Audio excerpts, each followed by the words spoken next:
Hi, this is Roger. Thanks for dropping by. More watering.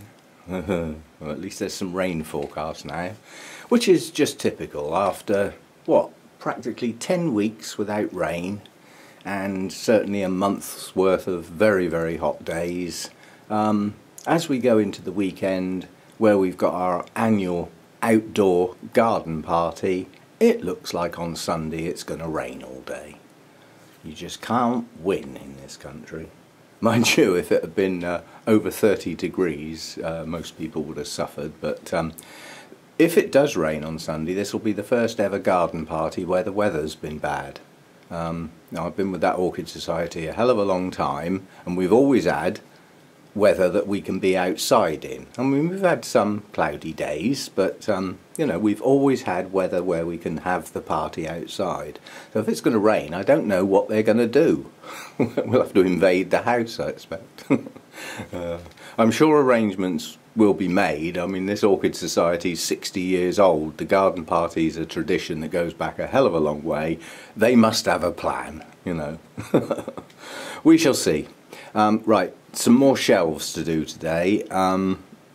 Because I didn't get as much done yesterday as I wanted to, I now have more to do today, so I'm not going to do a huge amount of filming, but we've done the little ones, so I'll do that. I'll do whatever holy clay pots I didn't do, which is that corner there, plus a couple of others that are lurking in that area, and then all those holy clay pots are done, and those that are on that shelf, but the other plants on those shelves haven't been done. That's probably about as far as I'll get today, and that will leave the lower shelves over here and the cooler, shadier ones. There are quite a lot of those, because quite a few of those are quite small plants, but although I've got to water them today, I'm not going to attempt to film those. Those will be a separate video. Their watering frequency is quite high at the moment, so they'll come round again quite soon. Even if the weather breaks, they still come round quite soon this time of year, so that'll be what I'll aim at for this one. This is my Dendrobium farmerii crossed with Griffithianum. I've had this one quite a while, and these older leaf markings, which look awful, are old. New growths have got reasonable leaves. Yeah. Basically, when I took this into the Orchid Society to say, what is this, they said it's highly likely that you've had some biting insects in the past and then have got secondary infections in the marks they made, you know, the surface damage. That was their collective opinion, which probably seems reasonable. But last time I picked this plant up, I decided I'd give it a really good spray all over with a fungicide, because I thought if there is anything residual, you know, from this previous infection, it could get on the newer leaves, and obviously I'd like those to stay clean. So anyway, but we've had a couple of new growths. Got an awful lot of root growth going on at the moment. It doesn't like the heat, I must admit, but anyway, it's coming on, and I've now got some new canes that are capable of blooming.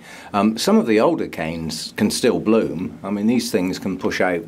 You see on this cane, there, and there, that bloomed 3 places. So did that one in the past. That one has bloomed in several places. So 2 or 3 sort of goes per cane, but very rarely all at once. Tends to have 1 spike per cane, and then later another spike pushes out, you know, perhaps the following year. So it sort of blooms on and off, really. But anyway, some new growths this year, so that's good. I mean, this one's matured nicely, so that'll start getting its nubbins soon, and likewise this one will. So you see one forming there, look, but they're probably going to wait till next year before they bloom now. So it's bloomed every year for quite a few years now. This is my Encyclia cordigera. It's actually a named clone, something Siang Yu. This has got quite a few new growths coming on it. One here, it's an old leaf about to drop. Another one here, another one here, another one in the middle, and another one there, sort of in the middle of the plant. In theory, they should bloom once they get up to maturity. They're pushing on quite nicely, and as a consequence, there's some good new roots forming. because this didn't have a very good root system. I did a silly thing with this when I got it. It was in bloom and it was absolutely pot bound, and rather than disturb it too much, I took it out of the pot, teased a little bit of the old media out, but I couldn't get at much of it, and put it in a bigger pot to give the roots room to grow.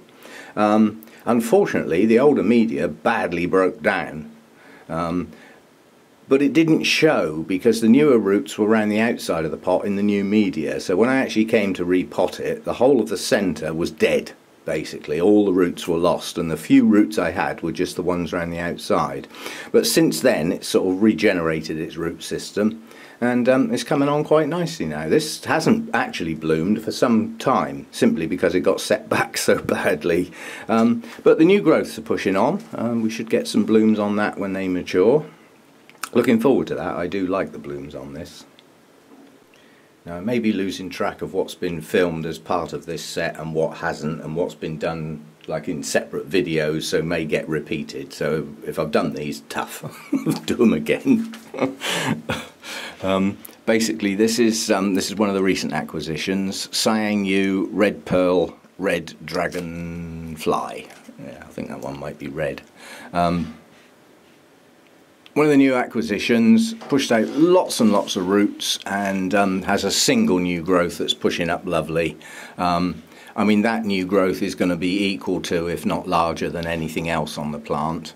I think this was the one that actually lost its only new growth not long after I got it, and then produced out another one. So I mean, there's no reason why that shouldn't bloom. This one is a straggly plant simply because the previous bulbs have just gone off in all directions and grown strangely. I mean, if you look at that one, both of the leaves headed off in the same direction. It's a bifoliate. That leaf should have gone over there. And I am noticing over the last few days the foggers are on constantly, and I can't afford to put RO water in them. I'm starting to get deposits on some of the leaves. These are calcium deposits, which is a flipping nuisance. There's nothing I can do about it. I can't afford 12 litres of RO water every single day for the foggers. I need it for the plants, basically. Anyway, this new growth on this one, nice and upright. That's what the plant should look like. It should have canes like this. So you can see in the past things have gone a bit wrong. But anyway, nice new upright growth, nice new set of roots with it, and this sheath is full of buds, so that one's going to bloom soon. And that is a Harrisoniana. It's a named clone, Volcano Queen, crossed with Harrisoniana Binot. So basically it's a Harrisoniana. But it's two named clones crossed. So and it could be that the blooms in this are actually unknown. If that's a recent cross that's then been mericloned to produce a lot, then the blooms may be unknown. So we might be in for a bit of a surprise, but I am getting quite a few little white bits on my plants. It's not bugs, it is actually calcium deposits, and at some point I'll have to start cleaning them off, but there's no point in cleaning them off while I'm still using the filtered water in the foggers. As I say, I mean, that holds 5, well, just under 5, 4.5. That holds 4.5, and the old one holds about 3. You know, I can't afford that amount of RO water every day, and it is every single day. I go out in the morning and fill them up, and by the end of the day they're empty. It's a lot of hydration, and I can still only maintain like around 50% when it starts getting hot, because the extractor fan just sucks the humidity out, and they work hard to try and replace it, and they don't do a bad job, but at 28 to 30 degrees I would like to have 70–75% humidity. That will stop the plants being under so much stress, but I can't keep it up. The only way I can get the humidity up is to stop the extractor fan, and if I do that the temperature goes up to 35. And that is just too high. That's far worse stress than a drop in humidity for part of the day. So that's how I'm working it at the moment. And we definitely had some confusion when I filmed the 2 Bulbophyllums, because this one's tagged as Tinga miranium, and it isn't. So it was obviously tagged wrong, probably at the nursery. These things happen. I mean, even some of the best nurseries still get tags misplaced, often by customers who pull the tags out and read them and stick them back in a different pot. I've seen it, I've watched them do it, and kids play around with them as well. But anyway, this isn't what it's tagged as, it's something else. Whatever it is, it's still very attractive, but without a true tag from a nursery that's accurate, that will be very, very difficult to actually identify now. But I don't mind plants that haven't got a name, you know. I mean, it is probably a species, so I might be able to find out what it is. Anyway, the reason I looked at that one was because this was the other one that was out in bloom. This is Delicatescens, and it is. So, I mean, Terry, T.D. Moore, actually suggested that the two tags were back to front, but they came from totally different places and arrived at totally different times. This came from Archie, from Archie's Orchids, and Bulbophyllums are his thing. He actually gives talks on them. So I would suggest if he tagged this up, it's probably right. Anyway, as a plant, it's not looking very good. It's got this spike that's opened, that's quite attractive and doesn't stink, which is a bonus. It's got another spike coming on the oldest part of the plant. And the newest leaf is round here with its bulb right up against the side of the pot. Quite long rhizomes on this one, so it's not going to go down as one of my favourite Bulbophyllums, but it's bloomed, that's nice, and the plant will progress over time. I'm hoping to maintain it inside that pot and wrap it around the outside if I have to. I'll stake it if I need to. I don't want it climbing out the pot. But anyway, the plant itself doesn't look that good, but at least I've got some blooms. Now, this is my favourite Bulbophyllum, and not by a little bit, it's by a lot. Quite honestly, if somebody said, right, choose a Bulbophyllum, you can only have one, this would be it. No contest. It stays in its pot, just.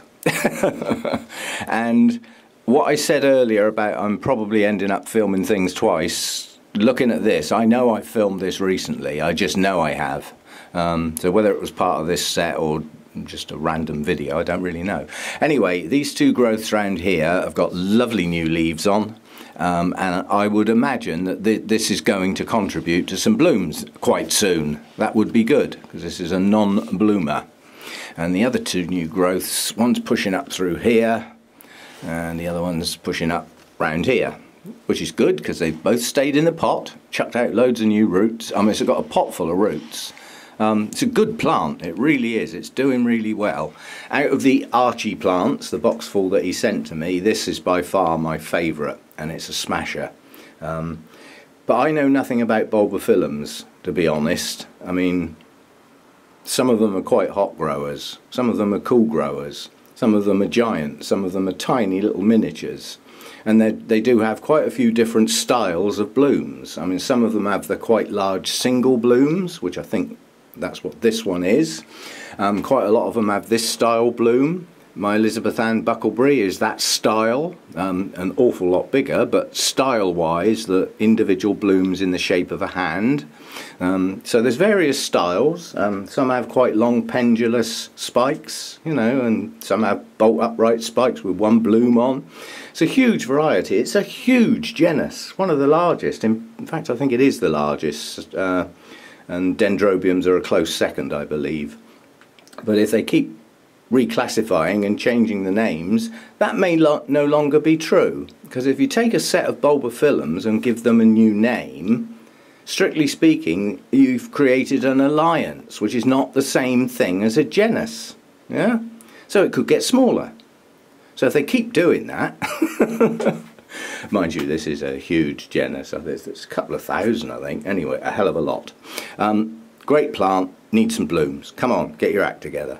I mean, with the number of new growths it's produced recently, if they don't bloom, then I don't know what's wrong, and there will be something, because if these new growths don't bloom, I'm doing something wrong for this plant. But being a hybrid, with a name like Wilbur Chan, I've got to go and find its parents, and then look at the sort of culture and climate that they come from, and try and work out whether it's lack of light, too much light, not wet enough, too hot, too cold, or several of those.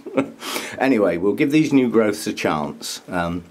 Most Bulbophyllums need to mature the growth to a greater extent before a spike will be pushed up. And some of them need to start a new growth and start the rhizome extending before the previous bulb will spike. So they've got differences. But anyway, that certainly is a smashing plant. It's only got one manky leaf, and that's the oldest leaf on the plant. Oh, and this one that I trimmed because it had a very brown tip when I got it. But yeah, good plant.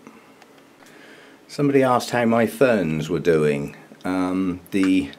Well, its common name is rabbit's foot fern or something like that, but that's pushed out a hell of a lot of new fronds this year, and some nice big ones. So that's doubled in size. That's growing like mad. And the other two that were rescued out of orchid pots, well, that one's coming on nicely now. That's got quite a few new growths. What's the other little one doing? This was the one I was dubious about. Well, it has got some new fronds unfurling, so I think it's going to make it. That one didn't. I don't know whether that's a new one that failed, too hot, or whether it's an old one. But it's growing, you know, it's got quite a few new fronds unfurling there. So those two just live tucked in under the big one, basically, because I can't afford to lose this space. This is where I put plants when they've been watered to drain, just on this grill. So they have to get pushed right back there out the way. But this fern is doing really well.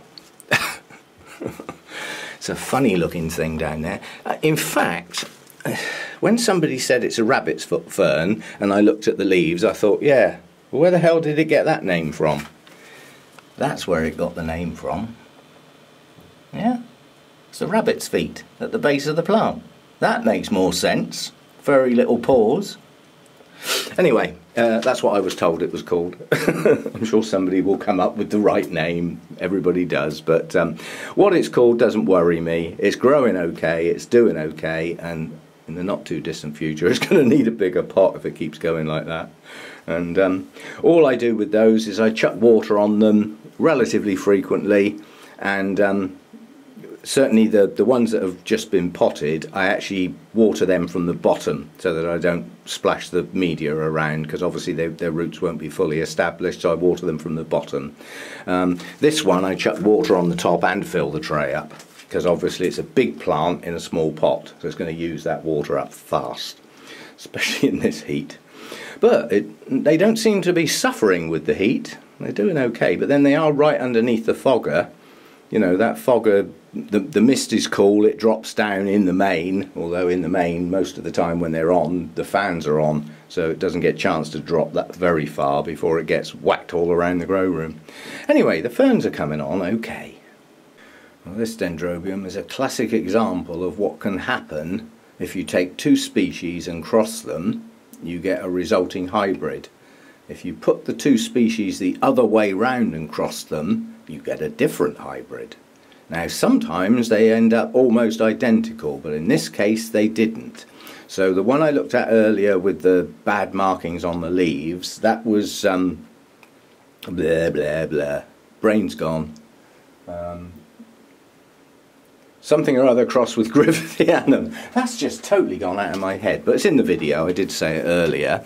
Whereas this one has actually been registered. This is got a Memoria name, so in somebody's memory. Memoria Christa Erdmann, probably in memory of Christa Erdmann. But basically this cross is the other way round. So whereas my one, the one that I've had some time, the damage on the leaves, that one produces long rhizomes of white blooms with gold in the lip. This one, where the cross is the other way round, produces pink blooms with gold in the lip. Yeah, so it's that different. But the style of the plant looks identical. This has pushed up a few new growths recently. There's one here, one out the side there, and there's another new growth coming here. And it is producing some new roots, because it didn't have very good roots when I got it. Looking at the label, this probably came out of the big box, because an awful lot of the orchids out of the big box were from this nursery. They've got the pink labels, so Orchid Garden PL, that's Poland I think. But nonetheless, this one's coming on now. It's pulling itself together. It has bloomed. That's how I know it was pink.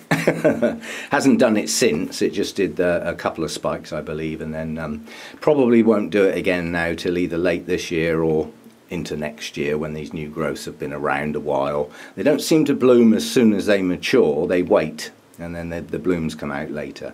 But it's coming on. New roots, new growths. Can't ask for more. Now, this is one of my Phalaenopsis type dendrobiums. Strictly speaking, this is my daughter's plant. We bought her, you know, when she was in a bad way with her surgery and recovering and all that sort of stuff. Bought her quite a few white orchids, mainly Phalaenopsis, but this was included, a white Dendrobium Phalaenopsis, to make like a display on her dining room table, give her some, you know, something nice to look at, because she was very immobile for quite a while.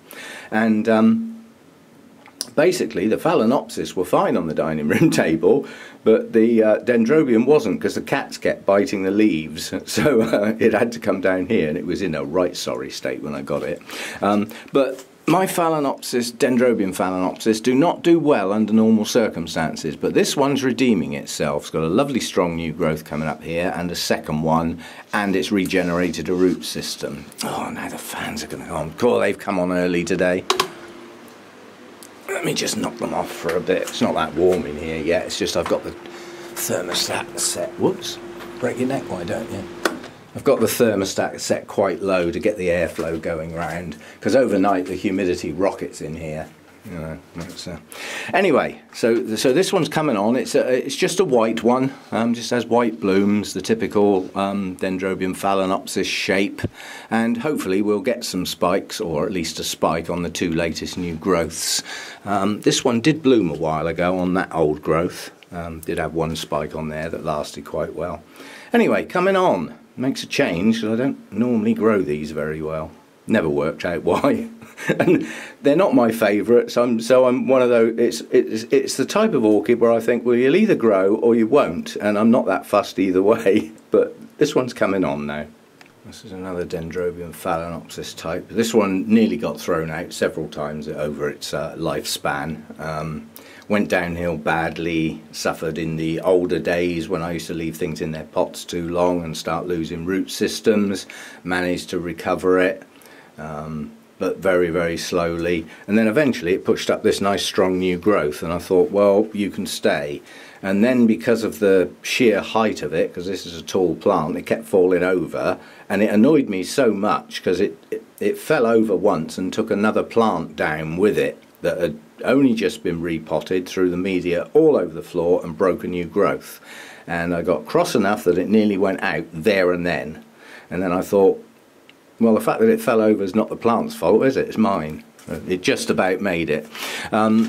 Recently we're getting going again now, so we've got a nice new growth here and another one coming on behind, and again generating a nice root system, so we should get blooms on that. This is Dendrobium Phalaenopsis Tie Angel. This was in bloom through most of the winter. The spike lasted an absolute age, and as the Phalaenopsis types go, they're attractive blooms because although they're a standard pinky colour, like a lot are, the petals and sepals and the lip have got patterning on them. They're not just plain like a lot of them are. So this is, out of these types of dendrobiums, this one's my favourite, and with two strong new growths we should get some more blooms.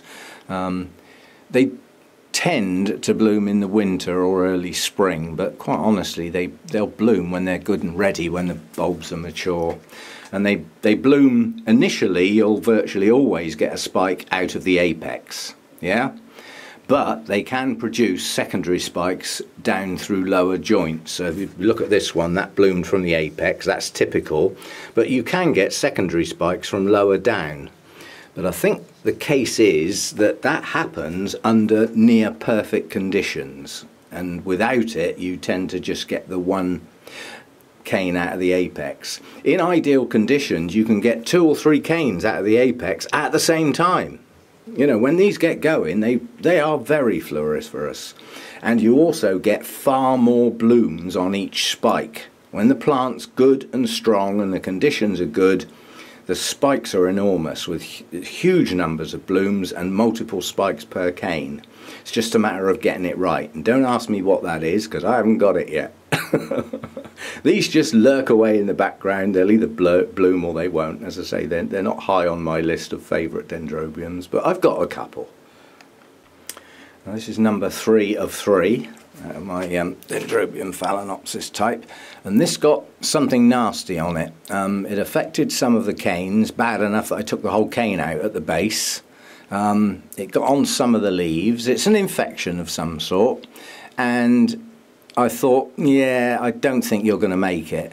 And it produced this cane, which wasn't too bad. I thought, well, we'll just leave it there and water it and see what it does.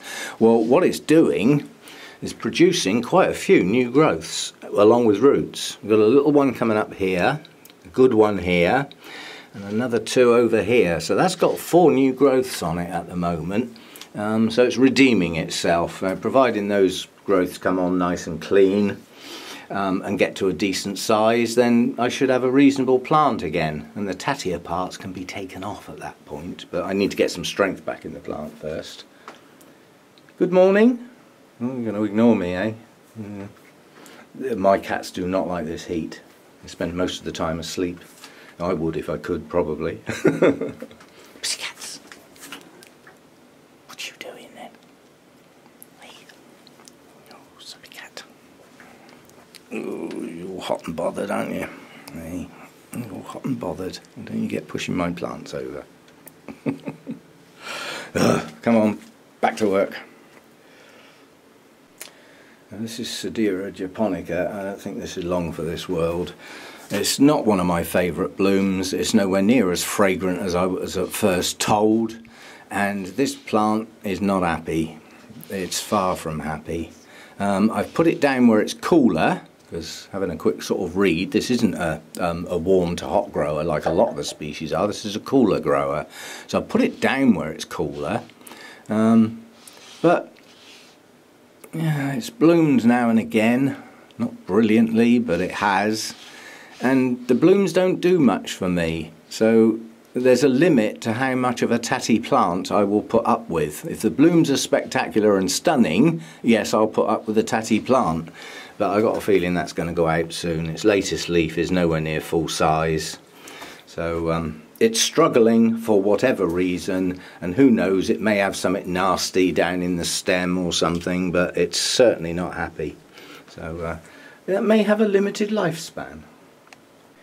This is my Dendrobium Delicata. This was bought as a single kiki a while back.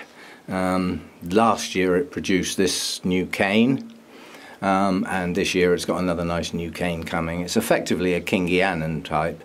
In fact, I got a feeling it's actually a natural hybrid. But either way, it's a Kingianum type, so you know the spikes will come out near and around the tip, and probably the most fragrant dendrobium in the world. And I may be sticking my neck out, but I've seen a good specimen version of this plant at one of our shows.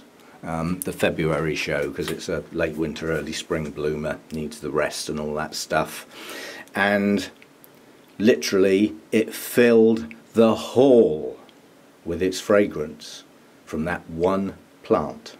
Literally, as you either paid your money or showed your pass because you're getting in free like me, and you walked in through the door, you thought, oh, what on earth is that fragrance? And one plant filled a hall. You know, a show hall. So it's probably the most powerful fragrance you're going to come across. Daytime fragrance, anyway. So I'm looking forward to perhaps getting some blooms on it, but still a very young plant. But we'll see. When this cane matures, it may bloom. But we'll have to wait and see. It didn't get rested because it's a young plant. And without that rest, it's probably not going to trigger the blooms. I'll make a decision when I get to winter time whether I rest it or whether I just grow it on for another year. But you know, a specimen plant's going to have 60 to 100 canes on it, and it'll be as big as, you know, it'll be a shrub basically. They grow absolutely enormous. But I just want to get one to flowering size so that I've got that fragrance in here. You know, if you think Sherry Baby's strong, you want to try this one. White blooms, Kingianum style. Not the most attractive blooms, but a good show plant, you know, with a mass of blooms on is very, very attractive. The blooms aren't big, but it's the fragrance that you grow this for, not the plant. And this is Peggy Ruth Carpenter. Struggling, but I got it in a struggling state basically. I got it as leafless bulbs with a little new growth. I didn't buy it because I wanted it. It was in a box of 3 at an auction, one of which I wanted, but it was either take the box or don't sort of thing. So this was one of the other ones in there. I think it's an Odontodia, I'm not sure. But anyway, it's got those highly patterned odontoglossum type intergeneric shape to it, lots of purple and magenta sort of colours, and it's coming on. I mean, the new growth it had on it has matured, the bulb's about the right size, and it's got a new growth coming. So I mean, you know, maybe this new growth, if it matures fully, although it looks like it's going to mature in the winter, but maybe it'll bloom. Blooms are attractive enough for me to keep this, even though it's not much of a plant at the moment. One bulb with leaves on and one new growth is a bit weak. The trouble is, I'm using those back bulbs as storage, literally, because there's not much strength in the plant. So, you know, they'll hold some nutrients and trickle them through and help, probably. This is Salah Janee, Orchids, I think it used to be called, but it's called Nitida now. Now this did actually bloom on this growth a while ago, and it was difficult describing the fragrance. It was something that was mildly pleasant, but with a hint of cat pee. So it wasn't the most pleasant fragrance, and when it bloomed it was here, right on the corner, so that I could see the blooms, because they were quite attractive, which is right where I stand when I'm watering, and the fragrance was powerful enough and not pleasant enough for me to move the plant out of the way when I was watering. But anyway, it's got a nice new growth coming, and the previous growth that's bloomed is now producing its new roots. So talk about late, you know. And this one looks like it may be starting as well. So it will produce some new roots. It'll grow on, and I'm sure eventually this new growth will bloom again. And it can stay well away from my hooter while it's in bloom. The blooms are attractive. If they weren't, I'd probably get rid of it. I don't mean dump it, because it's a nice plant, but, you know, move it on. But it's the fact that the blooms are attractive enough for me to hold the plant, just keep it away from my nose, basically. Because they, you know, they're nice plants coming on. Now this is my Nellie Isla Red Velvet, or I'm borderline saying, or it was. This got really badly infected with scale suddenly. Just a massive outbreak, and look at the damage they've actually done. I've never seen scale do that much damage to large pseudobulbs, but you know, literally they really got a hold. And I can see some new ones at the base of there, so I've still not shifted them completely, but that's nothing compared with the massive infestation I got. So I've managed to kill most of them off, but there is just a minor outbreak near the base, which I obviously don't want to get on this new growth, which still has no new roots. And this plant has hardly any roots. It's struggling like hell. And if it wasn't, this is another one, if it wasn't for the blooms, the fact that I like them so much and they're fragrant, nice lemony sort of fragrance or citrusy, if it wasn't for that, that would have long been thrown out because of the damage on it, which is not recoverable.